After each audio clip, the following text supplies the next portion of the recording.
that moment, our lives fell apart, basically. The dream that one has, the idyllic lifestyle, the beautiful place.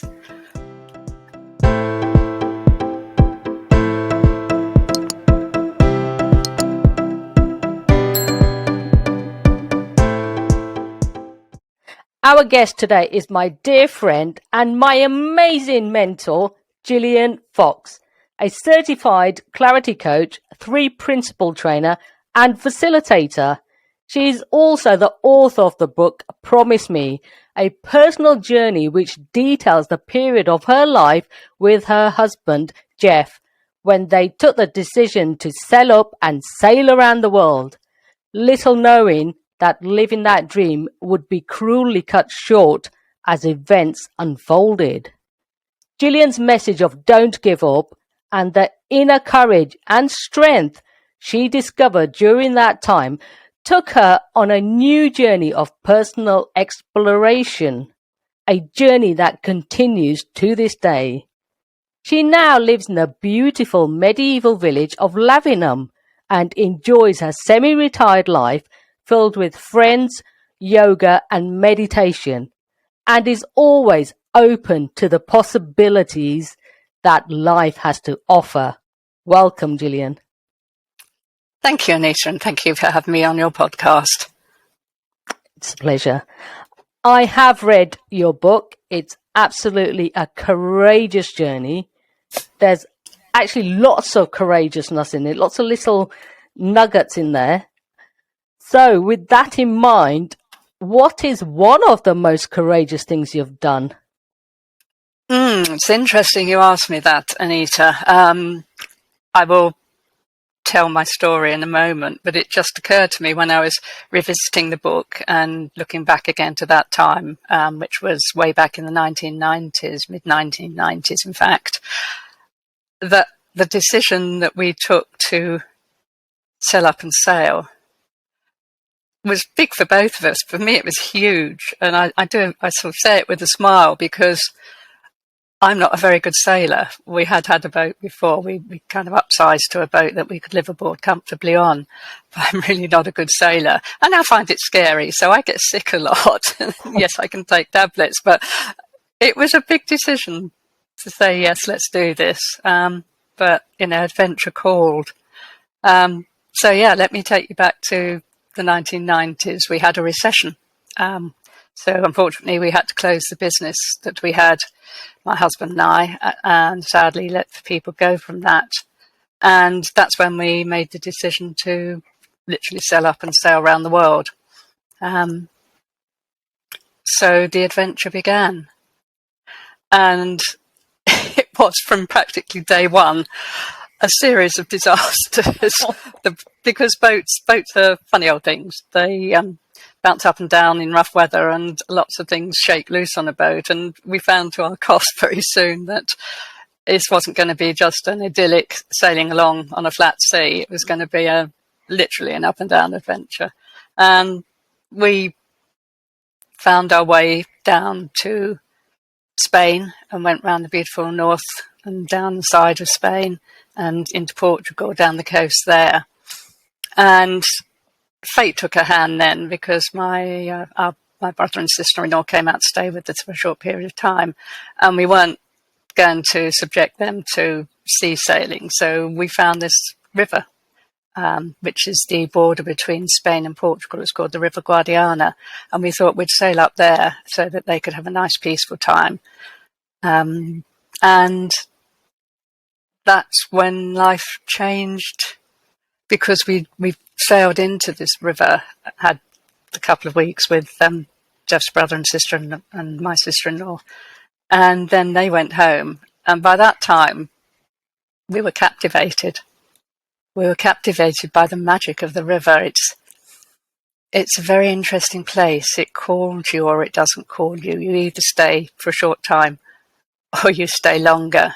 And we met people mooring up at different places, both on the Spanish and the Portuguese side, because interestingly, the border between Spain and Portugal is right in the middle of that river. So And of course, there's an hour's difference in time. Portugal is on English time, Spain is on Spanish time, an hour different. So we would be in Portugal, then we'd tack across the other side of the river, and we'd gain an hour, lose an hour, whichever way we were going.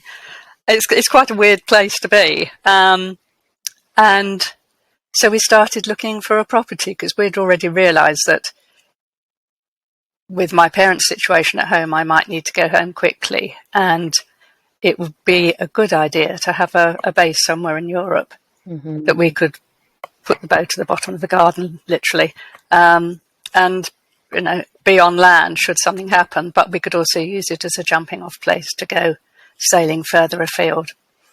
So that was the grand plan.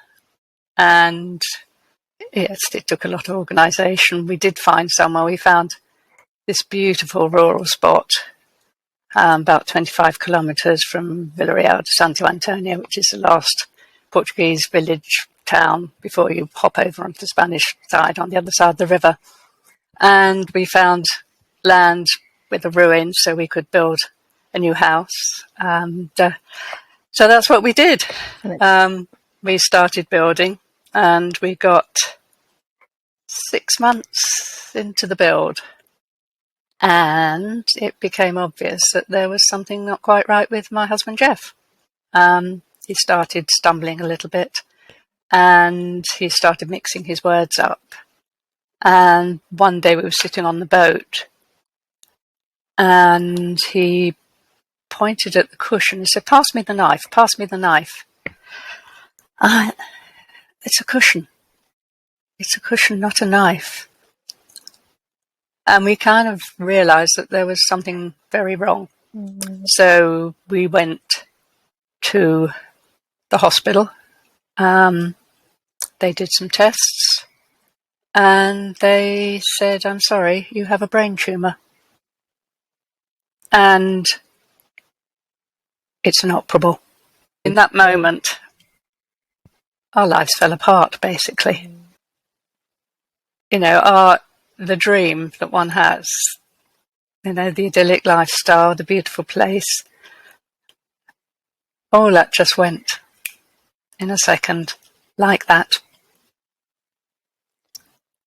And there's nothing you can do. So obviously we contacted the family. Jeff has children. Well, they were young adults at that stage. I contacted my parents, and we arranged to bring Jeff back to the UK for a second opinion. The family was amazing in that respect, and getting him back, and he went and saw a top specialist in London who confirmed it was worse than we thought, and gave him very little time. And we asked him what he wanted to do, and he said, "I want to go home." So we went back to the area where Jeff's brother lived, and found somewhere he could go, a nursing home, in fact, because he'd been very strong about the fact he didn't want any invasive treatment. And he died 2 months later. So everything that we had built up, our life together, we were only married 10 years, all that had gone. And I was left with a house half finished in Portugal, a very rural area of Portugal. But before he died, one of the conversations we had, Jeff said to me, "Promise me you'll finish the house." And it was a gut reaction. It was without even thinking. I went, "Yes, of course." I did not realise until afterwards what I'd let myself in for. But that was his greatest gift to me, because that promise kept me going through 3 years afterwards. So we actually took his ashes back to Portugal. We had the funeral in this country, and everybody here could come and say their goodbyes. Church was packed. It was wonderful. And then I flew out. I flew out with his ashes, About a week later, it was his birthday in late October, so we decided to have a little ceremony at the side of the river, and then scatter his ashes in the river. So that's what we did. But dark humour comes into play sometimes, and I boarded the plane, and I had the urn in a little, like a, you have carrier bags for bottles. Yes. And it looked just like that. It was just plain, and I had the letter of authority and everything. Anyway, so I had this little package with me, and I put my bag down and by the seat.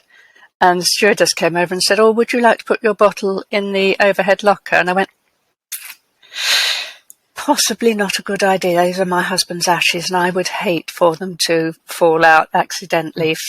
I know they screwed up tight, but the poor girl, she was mortified, and I said, "It's okay." He would have laughed at that. Yeah, so we had our ceremony. We had all the Portuguese builders, because were using still local builders to help us build the self-build. Kids came over, all our yachty friends came over, neighbours, and we had a beautiful little ceremony. One of the yachties brought their tender, and my stepdaughter Helen and I sat in the boat, and my stepson stayed on the pontoon that we'd built and played Enya's We Are Sailing. We just quietly put them into the river. So we had a little wake with our local builders. Helen, my stepchildren, and Nicholas were there, and we just toasted Jeff. And then I was left with prospect of completing this house. I did not do it alone. I had so much help. I was overwhelmed by the amount of help I had. I had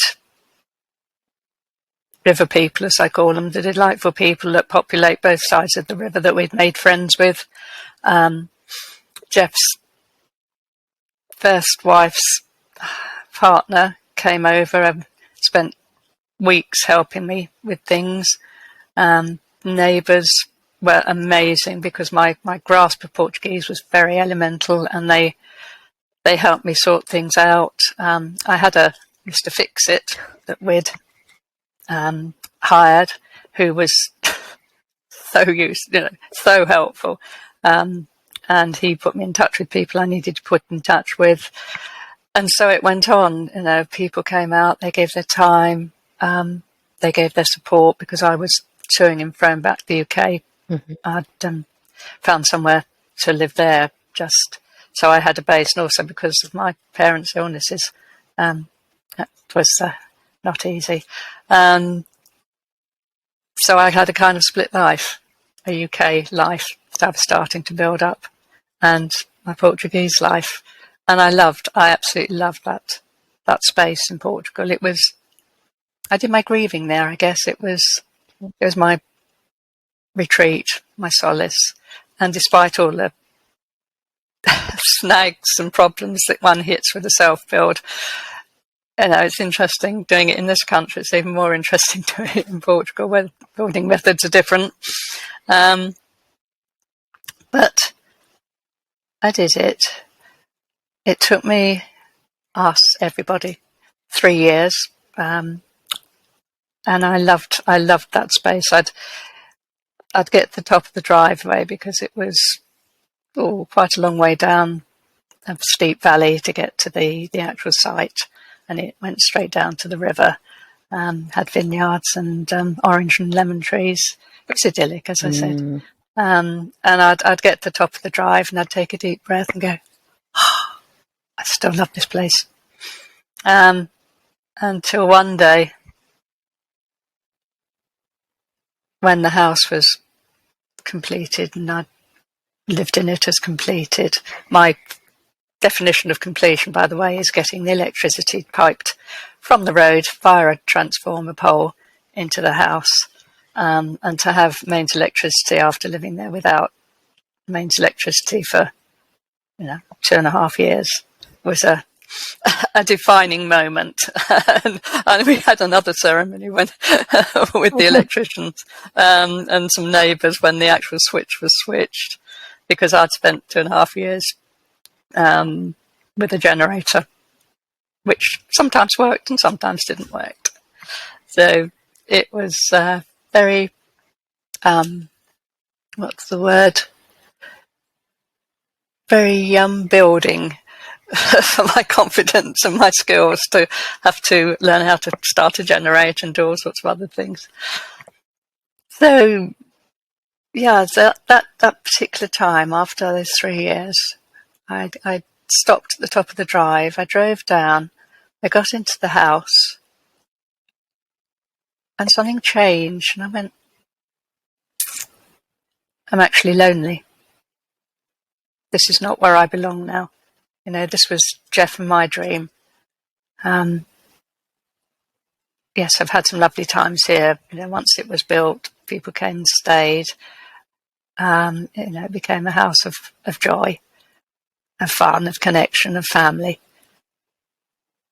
But it wasn't my future. I knew that I wanted to go back to the UK and continue to start afresh. I'd got my base there now. And so I put it up for sale, and it took a while, but we sold it. And I came back to the UK full time. And started again. What a courageous journey. I can understand now why you called the book Promise Me. It was always going to be that. I knew the title before it's interesting that I wrote the book. I became, because I started a business, I became part of a mastermind group, a business mastermind group, and for some reason the story leaked out of what had happened to me, and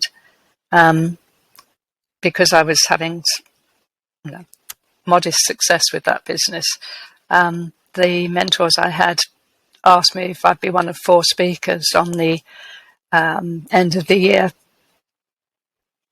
open meeting that they had. So I stood up in front of 200 people and told that story. Wow. And afterwards, 1 or 2 people came over to me and they said, "Thank you so much. What you've just spoken about has really, really helped me." And I was quite taken aback, because we don't realise how powerful our personal experiences and stories can be. I'm glad you made the point of saying by sharing your story, others are coming to you and saying, "Oh, by sharing your story, you've helped me." Because at the time, it's our story. We don't actually realise how much we help others by sharing our story. Because at the end of the day, that's what it's all about, sharing and helping others by speaking up. Yeah, we're all connected, and we feel that connection when somebody talks about something that's personal to us as well. We're there with them, and to know that somebody else has been through a similar experience and come out the other side, if you like. You know, if you're just starting that journey into that experience, or you're halfway into it, it can be a huge help to realise it's not only me that this is happening to. There are other people that have come through this. They're still standing. Yeah. We forget the power of this, of our personal story to help others, to touch others, to move them, to inspire them. Yeah. And I mentioned it to my mentors. I said, "Gosh, I'm really touched by this." And they immediately said, "You've got to write a book. Yeah. You've got to write a book. Write the book, finish it within a year. We'll do this as a business exercise as well. And I want you back on that stage in a year's time, holding that book in your hand." That's how it happened. And I did. Wow. It's absolutely speechless. The absolutely courage it must have taken you to go through that journey, and then losing the love of your life, losing Jeff. None of it could have been easy, and then continue to make and build a house, and then when you realise you need to sell it, it's absolutely strength and courage that must have helped you through that. Yeah. Yes, if you had told me beforehand, I would have gone and hidden in a corner, and none of that would have happened. But that's not the way life works, is it? Unfortunately not. Yeah. So coming back to the UK and settling down, how's that been compared to the idyllic life in Portugal, Spain, all the lovely people? So restarting again your life, I guess. Yes, it's been another adventure. Life is an adventure. You know, I suddenly realised that I'd acquired some interesting skills in Portugal, so I jumped into the property market and decided to buy a house and do it up. So I did that. I imported tiles from Portugal. It was not a big job do up. It was a cosmetic do up, and I thoroughly enjoyed it. And so I did that. Lived in that house for a little while. It was in a very lovely village called Burford, and I had, I'd made friends locally, and it was actually my dear friend that I met who lived in Burford as well, who gave me 2 very good pieces of advice when we first met, just after I'd come back from Portugal and was a widow 3 years before I was. And she said, I'll give you 2 pieces of advice, Jill. She said, grieving takes as long as it takes. Don't beat yourself up. And accept invitations when people offer you invitations, just to get yourself back into the social life, just to not be alone and sitting brooding all the time. And they were the best piece of advice anybody could have given me, and I did that. Yeah, and I made friends, made connections. So I did a little bit of property development. I bought another little cottage near the coast up here in Suffolk, and did that up and had that for a while, then sold that and bought another cottage in a village very near there and did that up, and actually went into rental business and rented it out for a while, and started a business up with a business advisor who turned out not to be a very nice person. So that was a whole new learning curve, big error of judgment. So, life's never smooth, and we always have lessons to learn, and new people to meet, new places to go. And it's interesting how, that journey from that first mastermind group took me to meeting another mentor who was at that time just introducing a new understanding into his business called 3 Principles. And from there, because I was actually working, doing some copywriting, which was my business at the time for him, I got very interested in what he was teaching and went on to learn more about it. And that's how I ended up with a certificate that says 3 Principles Facilitator and Trainer. And also I was one of the first people to join and pass his Clarity coaching course. I was on mentor on that. So, it's really interesting how life takes you on different paths and different connections. I just love it, really do. That sounds fantastic. Yeah, and I guess, and interestingly, you used the words "life's never a straight path," sailing, and it's not. Unfortunately, we have to make the best of what we've got, and it sounds as though you really did take it, grab it with both hands and run with it. What else can you do? Another lovely friend, guy called Paul, who is a very spiritual guy, always uses the little sentence, if you come to a fork in the road, take it.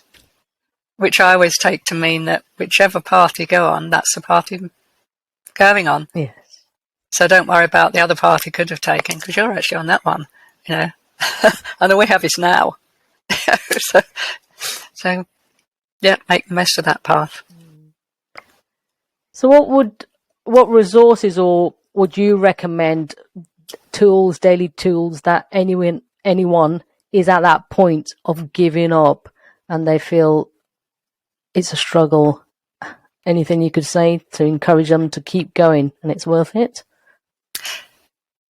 I would say if you need to, seek professional help. Cruise bereavement is out there. It wasn't something I personally felt I needed, but certainly the friend I spoke about earlier, she found it incredibly helpful. You know, you are not alone. There are professionals out there, whichever path you want to take. If you want to, you know, go to see somebody, a psychiatrist, psychologist, or whether you just feel, you know, a bit of coaching would help you. I have a personal belief that we're never given anything more than we can cope with, and we have no idea how strong we are. We have no idea that we have a bottomless pit of innate health that we don't even know is there sometimes.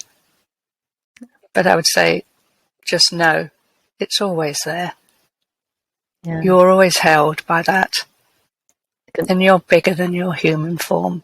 You really are always connected to the one consciousness, whatever you want to call it. Yeah. It's always okay.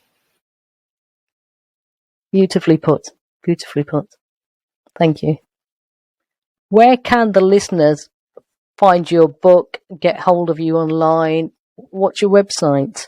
Yes, anybody that wanted to get hold of a copy of the book, it is on Amazon, and also there is a Kindle version. So if you just look up Promise Me, A Personal Journey by Jillian Fox, you'll find it there. I don't have a website as such. I have a page, which is all the W's, jillianfox.com. My email is Gillian@jillianfox.com. I have a professional Facebook page. You can find me there. I've got a personal Facebook page. So if anything I've said resonates, if you would like a conversation, I'm semi-retired. I still take on the occasional mentoring clients. I'm sitting next to one on the screen at the moment who has already said that, so I'm not breaking any professional conduct by saying that. So yeah, PM me, drop me an email. Be delighted to answer any questions. Thank you for sharing your insightful wisdom and knowledge with us today, Jillian Fox. My ultimate question is, what is your definition of courage? My definition of courage is the inner strength that we all have that will keep you going when everything falls apart. And it's always there. It's always available. You don't need to look outside for it, even if you don't think it's there. It's like a pilot light, you know, in a boiler. It might feel that it's not lit, but oh boy, it is. And it might be very, very low, but suddenly it'll go into full blast. You can touch it. You can access it. It's always okay. Whatever happens, it's always okay.